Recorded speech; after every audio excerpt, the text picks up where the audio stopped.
Hey there, welcome back to our channel where we explore the secrets to financial success and building wealth. Today, we're going to delve into a fascinating topic: how rich people use debt to build wealth. Many people think of debt as a burden, but when used strategically, it can be a powerful tool for creating financial abundance. So, let's dive right in.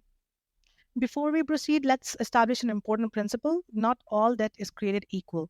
There are good debts and bad debts.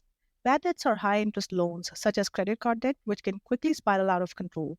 On the other hand, good debts are low interest loans that can be leveraged to generate wealth. One common form of good debt is mortgage debt. Let's say you purchase a property using a mortgage. By making regular mortgage payments, you are building equity in the property while simultaneously benefiting from any appreciation in its value. This allows you to grow your net worth over time. Another way rich people use debt is through leveraging their investments. Suppose you have $100,000 to invest. Instead of using only your own money, you could use a combination of your own funds and borrowed money to invest in real estate, stocks, or other assets.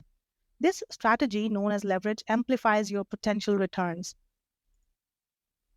It's crucial to note that using debt to build wealth requires careful planning and risk management.